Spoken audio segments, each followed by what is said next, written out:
Warcraft, a franchise built on extensive world building, addicting gameplay, and amazing antagonists.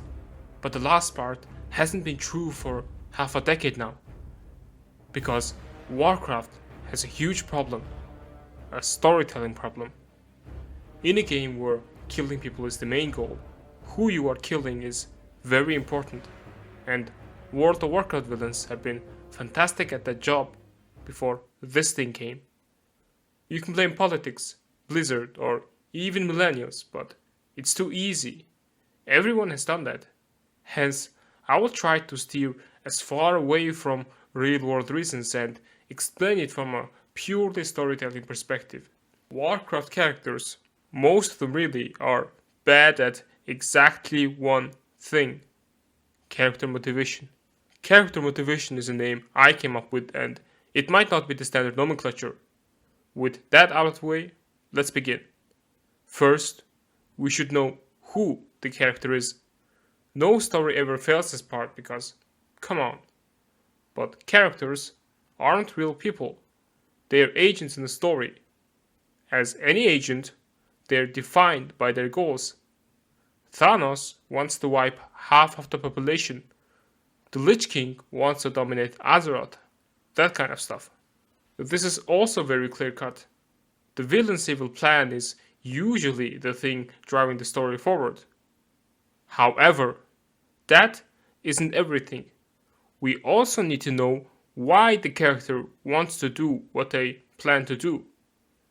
Thanos wanted to halve the population of the universe because he was traumatized by what happened on his planet. Magneto wanted a world for the mutants because he suffered through the Holocaust, one of the most horrifying and inhumane parts of our history. He knows what it's like to be different, hated, and marginalized. He knows the pain of being the little guy. That is why he wants his people to be the dominant force.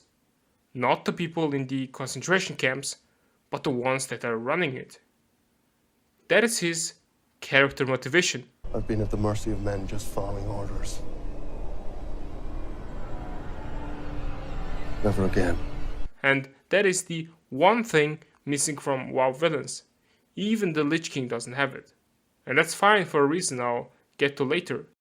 Character motivation is very important in doing one thing. It makes the character relatable. I've devised a three-part question to break down characters through the lens of character motivation. Who, what, and why. Let's look at Warcraft's most beloved character, Arthas. Who is he? He's the proud crown prince of Lordaeron. What does he want? He wants to be the hero that saves the day. Why does he want it? It's not explicitly said, but there are clues. Arthas' father was the one who founded the Alliance and won the Second War against the Horde invasion. His mentor was the legendary paladin Uther the Lightbringer, a founding member of the Knights of the Silver Hand, and also a revered veteran of the Second War. Arthas is meant to succeed them both, as a ruler and as a paladin. Everything he does will be compared to these two titans. This makes Arthas rash, bold, and eager for glory. And when the opportunity presented itself as the Undeath Curse, Arthas was over the moon for the chance to prove himself. Him chasing Mal'Ganis is his obsession with becoming the hero. Before he pulls Frostmourne out of the ice, he says, "I would gladly bear any curse to save my homeland." But that's a complete lie. He will do anything for his glory. Such a fantastic character design. All the fan favorites also passed this test. Illidan wants to do everything alone and has an obsession of becoming a martyr, because he was so embittered by Tyranda's rejection and wants to prove her that she made the wrong choice, but still not bitter enough to wanting to split her and his brother apart. He just wants to be crucified. There's also partly why he followed Sargeras to oversee his imprisonment. One last cross to nail himself against. Thrall, at least in Warcraft 3, wanted a home for the orcs, because he was raised as a slave for humans and felt kinship towards his own race and his newfound family in them. But as you have noticed, they're all Warcraft 3 characters. So arises the first problem in character-driven storytelling: the medium. MMOs are a low-bandwidth storytelling medium, and you have to try really hard to make characters other than the one you are playing memorable and relatable. And if you want to make a villain iconic, you have to try even harder, since you don't spend much time with them. Arthas, Illidan and Thrall didn't have the issue because A. they were the main characters, and B. they were from an RTS game, not an MMO. I can almost hear you thinking, bullshit, WoW has tons of good original villains. And you're right. Remember that I said the Lich King didn't have a clear motivation for what he does? But I've spent a better part of a minute or two explaining Arthas' psychology. That is because Arthas and the Lich King aren't the same character. There are generally two types of villains: relatable, i.e. sad backstory / justifiable motive, and a force of nature villain. You probably know the relatable ones well because Hollywood has been shoveling them down your throat for the last decade. But it doesn't mean the force of nature villains are bad. Jafar from Aladdin is one such case, just irredeemably evil, and you know how cool he is. You can generally think of them like dragons.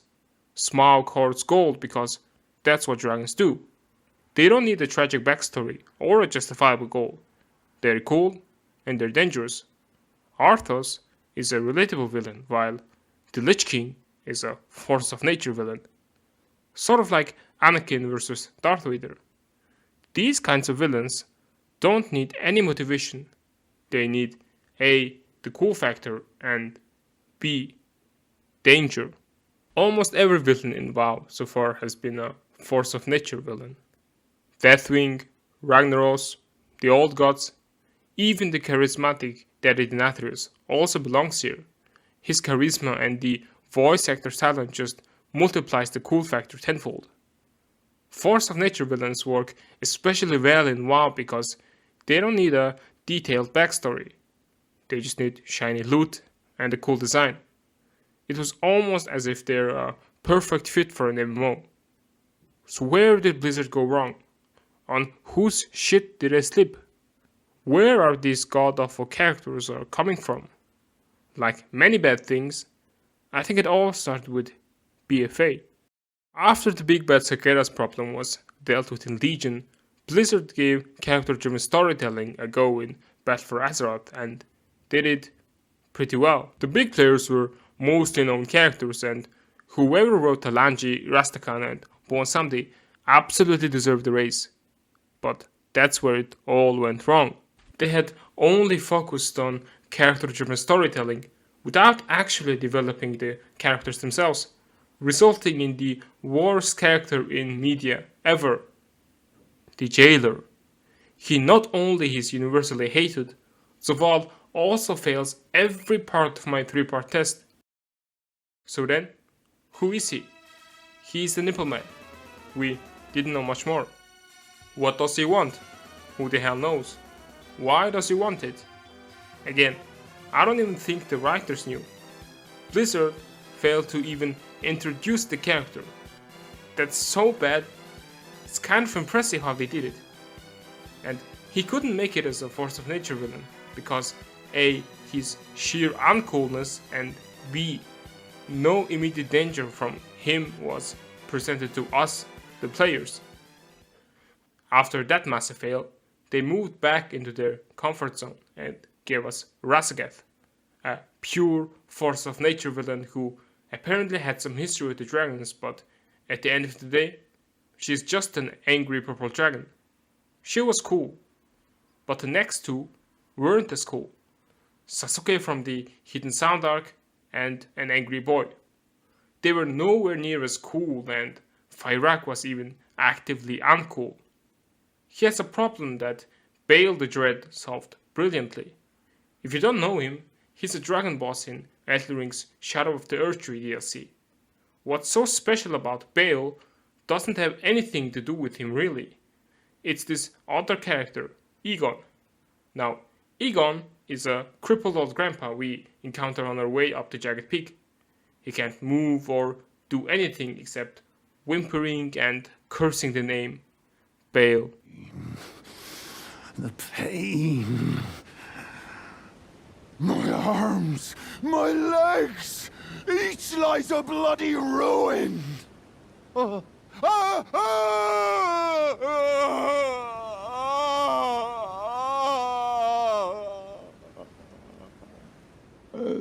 pain. The exquisite pain.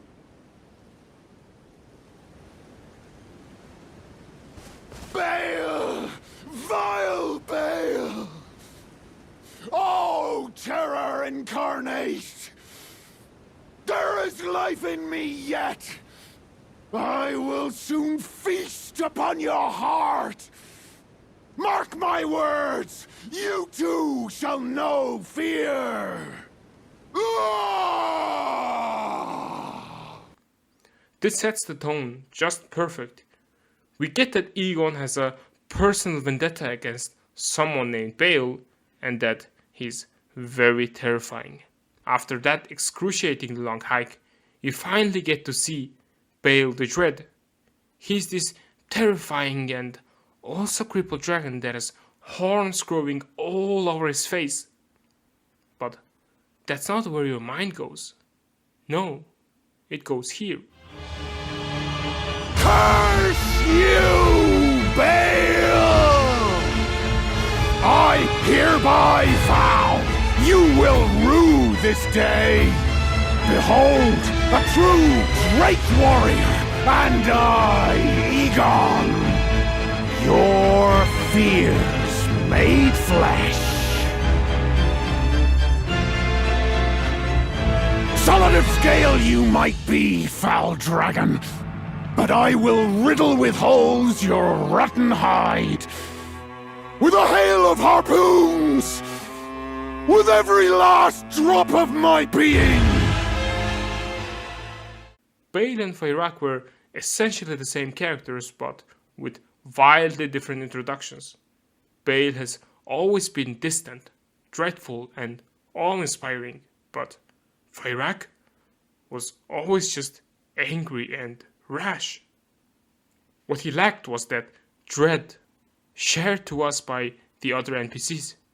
Nobody is afraid of him, nobody hates him, they just want to save this tree that grew off screen. Meanwhile, we feel the anguish and hate Egon has for Bayle through our interaction with Egon. So even though we didn't interact with Bayle much, we want to kill him. Whatever business Egon has with Bayle, we have it now too. Fyrakk was supposed to be this scary and dangerous dragon set on burning the whole world. But we didn't feel that, because nobody in universe treated him as such. We also saw firsthand what Deathwing did. We all know how other characters, even other dragons, are scared of him. That is precisely why Deathwing worked and Fyrakk didn't. That is what makes Force of Nature villains work. Lastly, I have a very big concern. Xalatath is dangerously close to becoming the next jailer. Unlike Jailer, she has been around with the player for so long, so the retconning and the "it was me, Dio" part is not an issue. But like Jailer, we don't know who she is, what she wants, or why she wants it. All we get is her menacingly appearing out of nowhere, saying some smug shit, and disappearing. And she's not a Force of Nature villain either. To make it as a Force of Nature villain, there has to be a clear danger presented to us, but what she does is so abstract and many layers of metaphysics removed from the things we care about. That's not how you make us care, Blizzard. Make us feel whatever emotion she's supposed to evoke. I get that you want to make a mastermind villain and slowly roll us into the intricate cosmic lore you cooked up, But that alone isn't enough. We have to care for the characters, and only then the lore becomes important because of the implications it has on the characters we love. Since I grew up playing Warcraft 3 and love this franchise to death, I have a tip for the minimum wage intern writing for this multi-billion-dollar company. Tell us why the character wants what they want, or the character isn't going anywhere. There has to be something we can relate to, just show us what exactly. And if you want to make a force of nature villain again, show us how dangerous this villain is. Or better, show us other characters' anger, fear, and dread. That is how to make us feel awe from your villains. But that's my thoughts. What do you think? Tell me in the comment section. And I'm not saying it for the engagement bait. I actually really appreciate comments, even more than likes and subs. But I'm not telling you not to do those either. Without strong motivations or incredible aura, villains aren't villains, they're just set dressings, piñatas to be whacked at. And for a game built around killing villains, that's the one thing WoW cannot afford to get wrong.